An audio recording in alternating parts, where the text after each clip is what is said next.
Hello guys! Hello Cancer! Welcome dito sa ating channel. Kapalaran 888, welcome.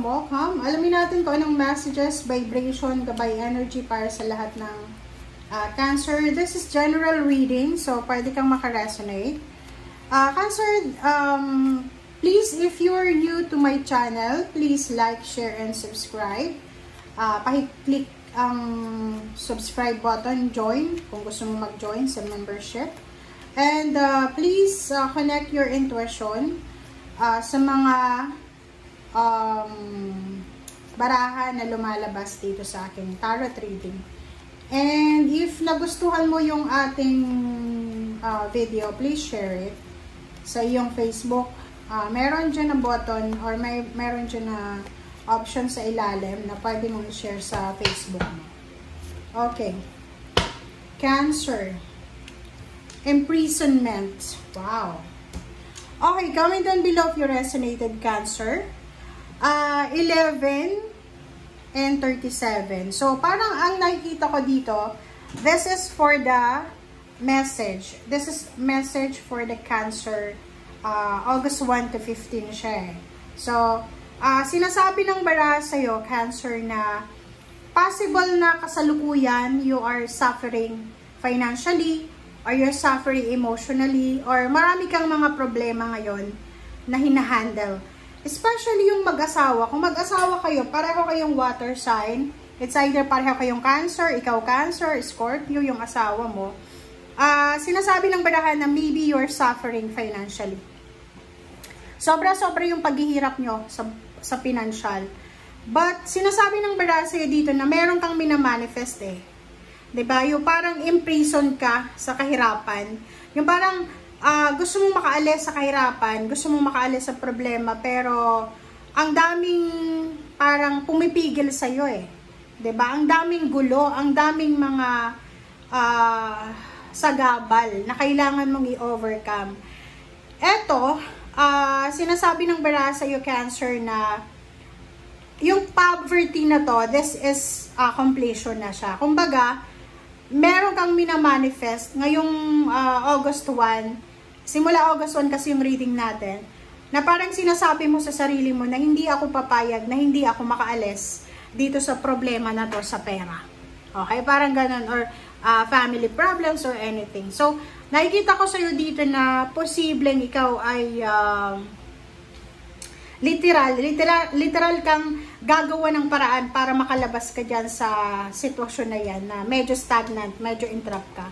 Pero yung iba, posibleng merong kaso. Like for example, unexpected na makatanggap ka ng subpoena, or maybe tawagan ka sa barangay or sa police or gano'n pa man. Or maybe yung iba sa inyo dyan, literal na may kamag-anak na nasa loob ng kulungan. Okay? So, pa-comment sa comment section if you're resonated. Okay. Wait lang guys, kasi yung upuan natin ay medyo hindi maganda ang wait lang.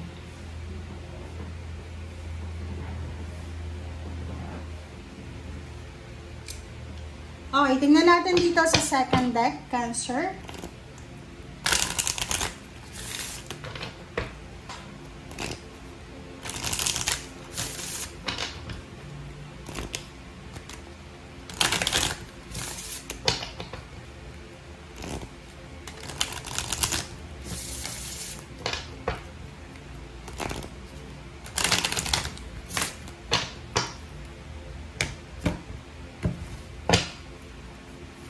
Okay, kumuha tayo dito ng 2 cards, Cancer.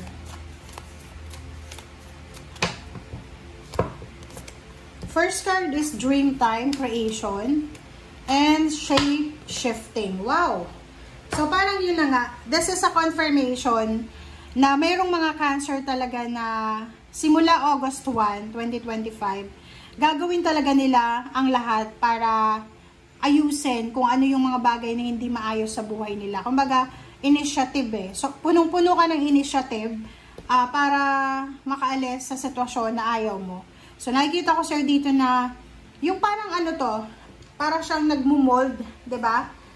Parang nagmumold ka ng isang bagay shape-shifting kasi siya eh. Yung parang halimbawa, yung sitwasyon mo ngayon is medyo tabing eh.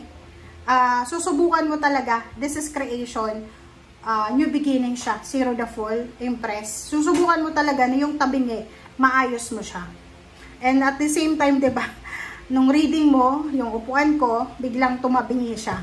So, nakikita ko sir dito na tama itong naiisip mo, tama itong motivation mo ngayon na kailangan mong ayusin kung ano yung mga bagay-bagay na dapat ayusin and kailangan mong magsimula. Hindi ibig sabihin na nasa ilalim ka ngayon, habang buhay nasa ilalim ka na lang, no?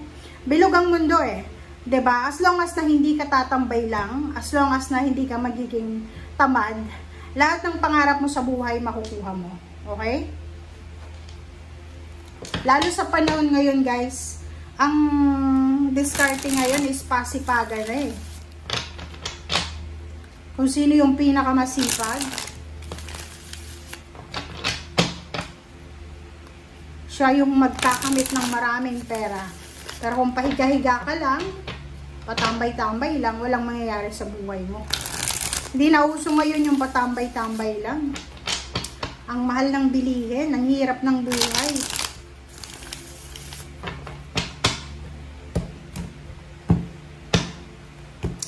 Alright, Cancer. First card natin, Page of Wands. Judgment. Wow, Justice. Sabi ko na eh. And Page of Cups. So, yun. Ang nakikita ko sa'yo dito, pwedeng may nakulong. Pwede may kamag-anak ka. Or maybe, sino ba to na, kasi may kailangan i-judge dito eh. So, mayroong mga Cancer na posibleng makatanggap ka ng judgment from a judge. Or posibleng this is relationship. If you are single, or mayroong kang ka-live-in partner, possible na kayo ay magdesisyon sa December na magpakasal sa huwes, sa judge, or sa mayor. Parang ganon. Ace of Swords. Death card. So, dito din sinasabi ng baraha sa'yo na if ever may mga bagay-bagay na hindi mo kontrolado ha, kasi wala naman tayong control dito sa mundo eh. Yun yung pinaka-realidad ngayon, no? Or kahit noon pa naman. 'Di ba? Na wala tayong control eh. Ang gagawin lang natin dito kung ano yung ginagawa natin sa kasalukuyan, ituloy lang natin. Pero yung kontrolin natin yung ikot ng buhay natin, wala tayong ganon na kapasidad. Ace of Swords, sinasabi na mayroong mga good news or maybe maraming mga balita about endings. For example, relationship endings, work endings, parang gano'n, na-terminate sa trabaho or kano pa man. Sinasabi ng baraha na huwag nating katakutan yan. So, ibig sabihin, huwag kang matatakot sa kung ano man ang magtatapos sa buhay mo.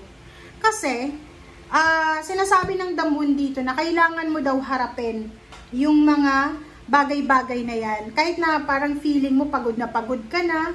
'Di ba? Kasi kung makikita mo dito, etong Cancer na to, isang mag-asawa sila, parang pareho silang Cancer or parehong water sign. Na pagod na sila na i-balance yung pera. Ang Nine of Wands, yung parang araw-araw ka, para kang isang sundalo na araw-araw kang nakikipaglaban sa hamon ng buhay. Ay yung Ten of Swords dito na parang sinasabi mo na gusto mo nang matapos lahat ng mga paghihirap mo. Yung parang pagkagising mo sa umaga, ang sakit ng katawan mo dahil sa sobrang trabaho, papasok ka, pag uwi mo masakit pa rin, mas lalong masakit, parang ganun.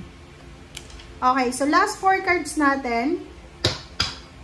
And sa ilalim niya is 8 of Pentacles. So this is a confirmation na trabaho. Talagang kailangan magtrabaho. Kailangan natin na kumilos, kumayod. Knight of Cups and the Chariot, sinasabi na if you are single, like for example, may mga nasa ibang bansa na single na Cancer, there's an opportunity na makatagpo ka ng tao na magmamahal sa'yo dyan sa ibang bansa.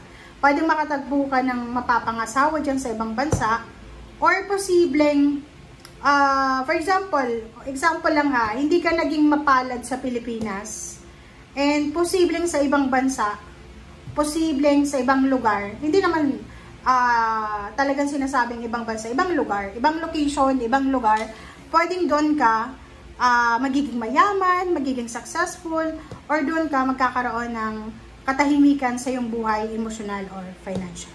Okay, so thank you guys for watching and see you again. Bye!